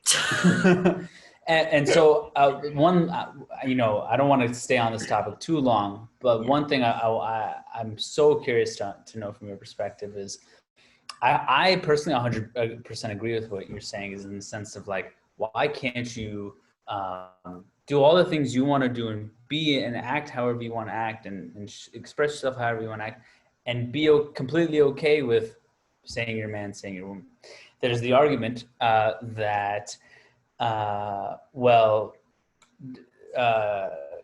like the argument that the body you're born in is not your gender. It's you're either male or female. So it's just like the body type is male or female. Mm-hmm. And then, but your gender expression is you express yourself as a man or express yourself as a woman. Do you think it's important, or I'm not going to pre-qualify, what are your thoughts on the notion of if there needs to be a sense of, how do I put this? That it's important that there are clear guidelines to surrounding manhood and clear guidelines to surrounding womanhood, and that do things get wonky when you start saying, well, depending on how I feel, therefore I am a man, depending on how I feel, therefore I am a woman? Does that start to distort those who don't necessarily identify with that narrative? So my argument always, so I don't think people should be in boxes. I don't think there should be clear guidelines on what a woman is or what a man is. Like, fuck that. My thing always is just like, let yourself be you. Even the whole, like, my Instagram post about let men be men, let women be women, all that was just do you and let your friends and let your loved ones do them. So if you're born into a male body, or let's just use male body. If you're born into a male body, but you're like, but my gender, what would you say? My gender is female. Expression. Yeah, gender expression. Well, to me, that's confusing because I'm like, I think what people are trying to say is like, I feel more feminine. Right. Okay. So that's the way I interpret it, at least. Yeah. Right. Okay. So if we're going with that, then like, okay, so then you're not, to me, I'm like, okay, then that doesn't sound like you're then saying I express myself as a woman. That to me sounds like you're saying I feel more myself when I am more in my feminine qualities. Okay, that's fine, because there are some women in a female body that actually have a masculine core. There's about 10% of the population. So they are the women where they really actually feel nourished to be in control and to be leading the relationship and to be X, Y, and Z. Now, a lot of women think that's them. I think that was me, and it's not. So, but there are women like that. And those women are then in the relationships where the man prefers to surrender, and not like submissive, like, oh my God, she's just angry all the time, so I've given up, kind of how a lot of dynamics are at the moment. Not like that. Like, he truly wants to surrender and she truly wants to dominate. So to me, that would just be, people need to feel, or I want to give people permission. Not even people need to, people can do whatever the fuck they want. I want to give permission for the men that feel like they're more feminine to be more feminine. That's fine, because there are women that will feel more masculine, and it's then about, and a lot of women think they're that, but they're like 10% of them are like actually truly, and that's fine. Because those people will find each other and they'll still have polarity in the relationship. Like, that's the key thing. And I think that maybe even the non-binary thing, I honestly, I haven't looked into it a great deal. This is what I've been thinking about, what I have conversation with my friends that we have very, very open, like heated discussions, but good ones, and like very thought-provoking. And I feel like it's because a lot of people maybe don't understand, like, oh, I can be in a male body, but like I actually can be the feminine one in a relationship, for example, and be in a male body. And then like, there's shame around that too, right? It's not accepted. Like, that's not. And that's the problem, because then that's fucking society of like, a man has to be this way and any other way is not okay. But what is accepted is I'm non-binary.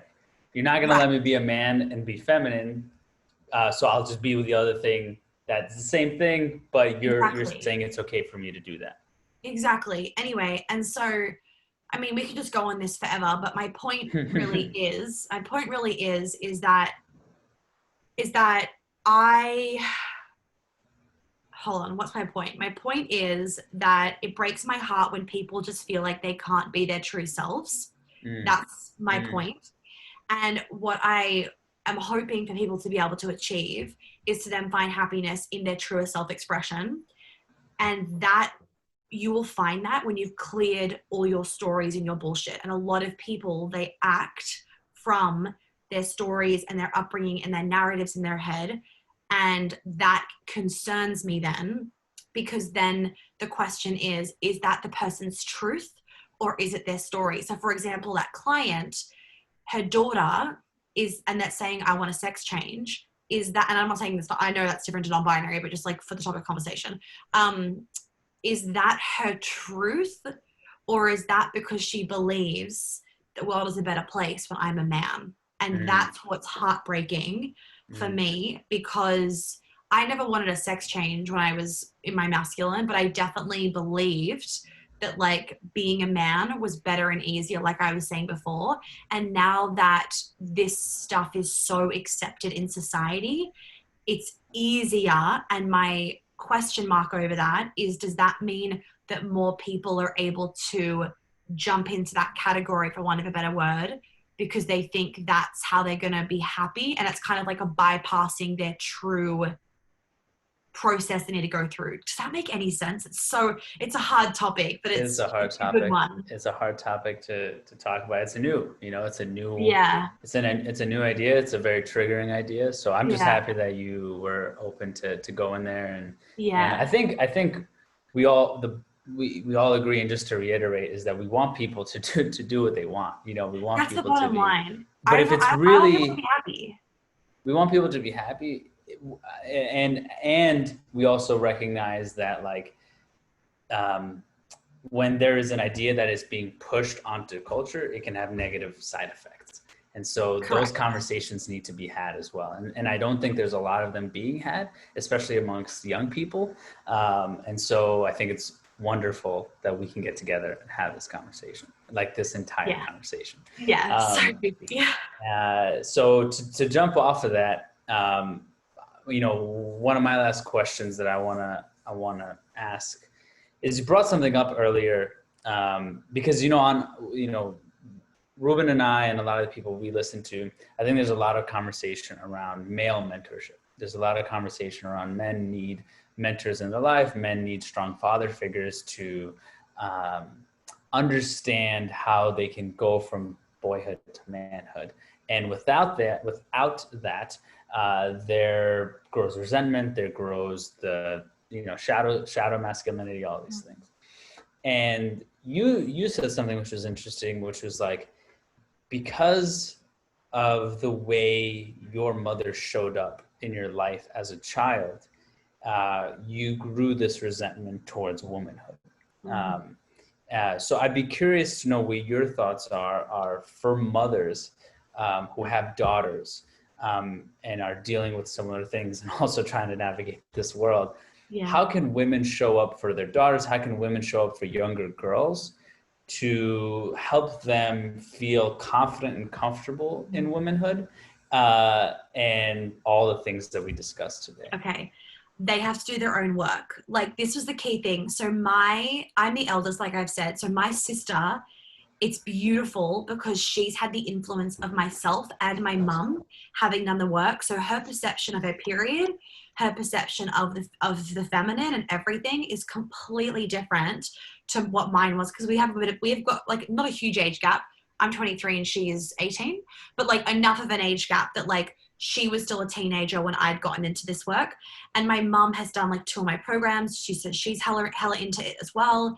And my sister still lives at home. So what that means is that my sister's on one of my programs as well, is that because my mum became embodied and feeling really safe to be in her feminine, to let my dad lead more, to learn how to not emasculate, to be more in her sensuality, to dance around the kitchen, to let go more, to have more fun, X, Y, and Z. It then obviously plays on to my sister then also being like, I get to do that too. Then obviously she saw me, so that also helped the equation. And like, I want to firstly preface, you are going to fuck your kids out no matter what you do. Like this conscious parenting, I'm a perfect parent, my kid's going to be, fucking Buddha bullshit is super annoying, because it doesn't matter how perfect you are as a parent, your kids will perceive things incorrectly. That's all it was for me. My mom was fucking awesome. Like amazing. There was nothing wrong, right? Well, like we all have our wounding, right? But they didn't do anything wrong. And I sometimes really like that my family, when I was growing up, was a quote unquote perfect family, because I still had so much shit. And it's so easy. I thought I had nothing wrong with me because I had a quote unquote perfect family. And it wasn't until I did the work that I was like, holy shit, I have so much trauma. I have so much shit to deal with. And I think a lot of people think, but my parents is all together. Like I grew up, like we didn't have money issues. Like I'm fine. And like you are fine, but you're not amazing because you still had wounding no matter what. And if a woman does, like if a mum does the work on herself to heal her shit, and she shows up in this embodied, beautiful feminine woman where she, you know, her husband comes or a partner comes through the door and she kisses him, or whether she's the feminine, even if it's a same-sex relationship and she's the feminine and her girlfriend, for example, her wife is the masculine, it's still the same thing. If she shows up as this like really embodied feminine goddess queen where she's excited to see her partner when she walks in the door, she's nurturing, she's caring, but she draws the boundaries. You can just tell by her radiance she's unafraid to be embodied in her sexuality. She has dealt with her body image issues, all that kind of stuff. It will create a completely different dynamic, because you would look at her and you'd be like, hot damn, I want to be like my mum. That's how you would then look at her. And I mean, it doesn't mean that you wouldn't look at your dad, for example, and be like, I want to be like dad. I'm not saying that, but what I'm saying is if you as a mum were really embodied in yourself, it would totally influence your daughters. And I've seen this in my clients where I do plenty of work with mums, and the way that it influences their children is fucking profound, because their daughters and their sons, like it changes the dynamic between the mum and the kids as well. And it's really important, not only for their daughters but for their sons, because a lot of mums parent their sons with shame, and they don't know this, but it's like, oh, why didn't you do this? Why don't you clean your room? Why don't you clean up after yourself? And that shame for men doesn't make them want to rise and be better men. It makes them feel smaller. Whereas women, if you said to your friends as a woman, or if you said to your daughter, why don't you clean up after yourself? Women are like, oh shit. And we then fix it. We do a better job next time. But it's quite different for men. And so even for women to understand as mums, you don't want to shame your son, parent him a little bit differently. Even my clients as mums understanding that totally changes the dynamic with their sons. But for your kids to be able to see when your husband or your partner walks in the door and you soften and you become radiant and you welcome your partner into your arms, and you're all, you know, you surrender around your husband or your partner, and you don't emasculate him, all that kind of stuff, it then shows men are safe. Men are amazing. Look how happy mum is when she's around dad. Instead of dad's a burden and mum was always biting her head off and dad never does anything right because I see mum emasculating, so therefore dad's not doing the right shit, which creates the dynamic of dad's wrong, mum's right. It just creates a much more beautiful, harmonious relationship, and women then see that as like, this is what I like, little girls and see that this is what I want. And like, nobody could look at a radiant feminine woman, a child or an adult, and be like, I don't want to be like that. Like the radiance of the feminine is so captivating and so magnetizing that even a child would be like, I want to be like that. And so for mums, and I love it when I have clients that are pregnant, because I'm like, from the get-go of you giving birth, your daughter, like you've healed so much of your shit, your daughter, I have goosebumps, is going to be like, she has the epitome of this beautiful embodied feminine woman. And her dad, if it's a heterosexual relationship, her dad is the masculine. And like, even for so many of my female clients, then like the whole dynamic in their relationship changes when they drop into their feminine, and like their partner's taking more of the lead, looking after them more, and so they feel safer in their bodies as a woman, so the baby feels safer because dad's around energetically and actually physically. And so the whole experience for the child is different as well, and that really comes from a woman being in her feminine and feeling really safe in that. It's so crazy that you bring that up, Monica. I just finished reading a book on fatherhood. I mean, I don't plan on being a father anytime soon, but it's my plan in the next 5 years. Well, me and my partner's plan. And how you just explained it. So the book it celebrates both animals and humans as in terms of families. And the best fathers out there are wolves, and the best mothers are actually wolves as well. And the way you explained it is exactly how a wolf pack is. Really? Like, Didn't yeah, even know so that. like, There you go. So right, you know it's yeah. the truth. So I'm a big fanatic about wolves. I've talked about it on the podcast. I think we can learn so much from those from them.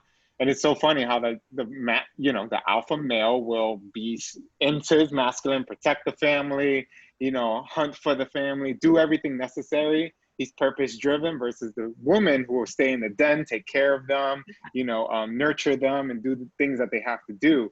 And it's naturally built into them. So like what you just said, like it's naturally built into us if we decide to take on that role as a masculine man and a feminine woman and all these things. I think it's just beautiful that it's like a mass remembering. And you said something earlier that I wrote down, and I was like, it's like we're reminding ourselves. It's like, it's this coming is what a home. man. It's like our truth. It's remembering. Right. And you know what's so funny when you say that? So many of my clients, like everyone will say, you know what? Like some part of me knows this. Like some part of me deep down knows everything that you're saying. And like I'm remembering myself. That's what it feels like. Whenever someone says, like when I remember the moment when I finally felt in my feminine and I felt like I came home. It was this feeling of like so much peace and so much like, in my body. And it was so nourishing. And that's why I always describe the feminine as nourishing, because it feels like a big warm hug and it's so nourishing to our bodies. And even on the note of like the alpha male and the feminine kind of being in the den and looking after everyone and whatnot, I know for myself that I will very likely still work when I'm a mom, and I never kind of say like, oh, you shouldn't, but I also know that deep down for women, it's important that we honor that part of us that wants to do that. Now, I'm not saying then you have to be a stay-at-home mom by any means, but it's honoring that and also not trying to juggle a million things. So I've been quite open with like, when I have kids, like I have no problem in like hiring help and doing all of those things as well, because I want to be a present mum where I'm not resenting my kids when I'm with them because I'm like, oh my God, you guys are so fucking annoying. I need to go do work. I will make sure that my business is like as set up as possible. And I know that not everyone's in that situation, but I will make sure that I can do as much as I can with that, but I'm not burning myself out. And then I also want to be an amazing lover. So I'm sorry, but I am not going to be spending my days cleaning if I need nap time so that I can then be a good lover to my partner or to my husband. Do you know what I mean? And like a lot of women, they feel like they have to take on everything themselves, and that having a nanny or having a babysitter or having a cleaner or a housekeeper is like something to be something to feel shame about, because like I should be able to do it all myself. And fuck that. Like, and this is kind of where like the modern me comes in. Like, fuck that. I am not doing all that myself. And there is no shame in like, because also I want to be that really like caring. I want to just like cuddle with my kids and be that like female wolf, right? Like you were saying. And I can't do that if I'm trying to be a businesswoman, a mum, a lover, and a fucking cleaner, and like a grocery shopper and a gardener and like a driver and everything else that you need to be. So I think it's also, it's an invitation for like couples to also be like, okay, we both want to be our best selves, and this raising a family is a lot of work. So how can we make sure that we can be the best parents? We can stay being the best lovers to each other. We can keep running our businesses X, Y, and Z. And like, can we make sure that we can afford to have help where we feel like it's in alignment for us? Where can we get help so that we can continue to be like that amazing kind of version of ourselves? Yeah. Amazing. And I think what you're saying is important for people to hear, which is like, we live in a new world where there's more options and more opportunities. Yeah. And, but the important thing is that you navigate that with awareness. Like it's all acceptable if it's all acceptable, not that because this is the new norm that all these things get pushed to the side and that it's old conditioning and it's whatever narratives you want to put around it. It's can we accept both realities and see where we lean more towards? And if we lean more towards one way, can we navigate how to make it work while acknowledging that these are all of these things are important?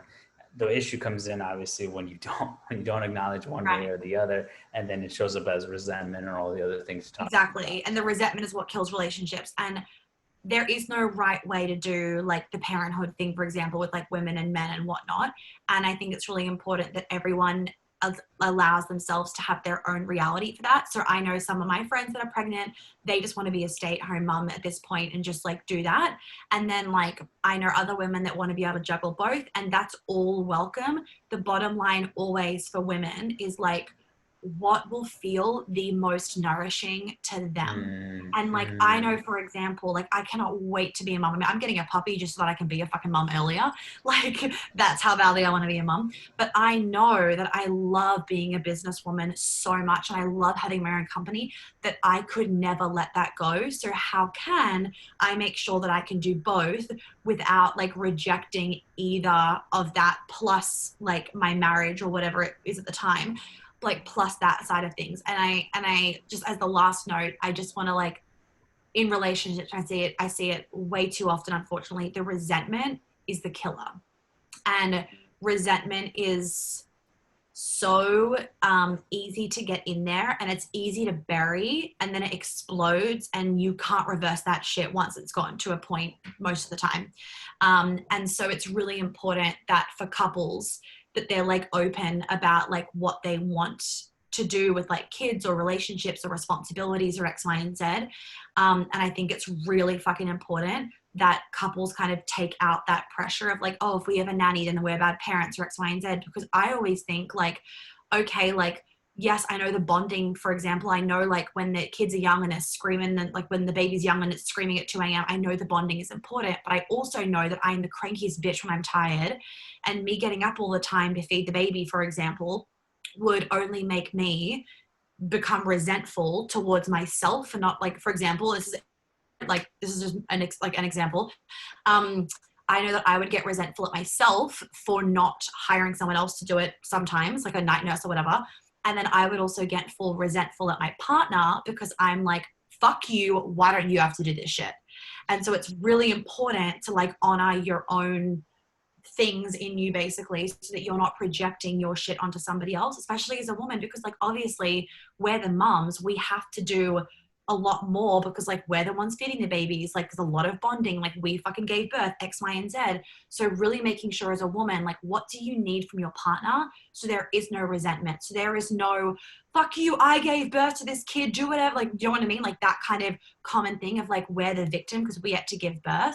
So it's super important that as a woman, you know, what do I need from my partner, whether it's a female partner or a male partner, what do I need from my partner, so that I can make sure that in this making of a family, for example, there is no resentment that I've done quote unquote more. Because I've said this before, although women like say I've done more, I pushed a baby out, I grew it in my belly, like yes, well, big fucking shit.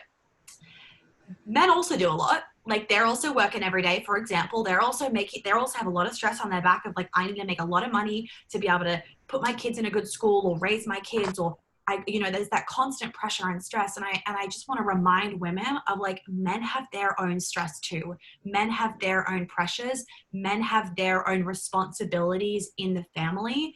And I think because a lot of it goes quote unquote unseen, like they're not growing a big belly for 9 months, that we forget about it, but it's fucking there. And I've talked to men about it before, and like, it's there, and it's a lot of pressure on them of like, I've got to make enough money. Like I've got to raise this family. I've got to raise a kid. I've got to start saving for a kid because we're talking about kids. And it's a lot of pressure for them. And like I was saying at the beginning, I don't fucking want that pressure. I'd much rather push a baby out of my vagina than have that pressure.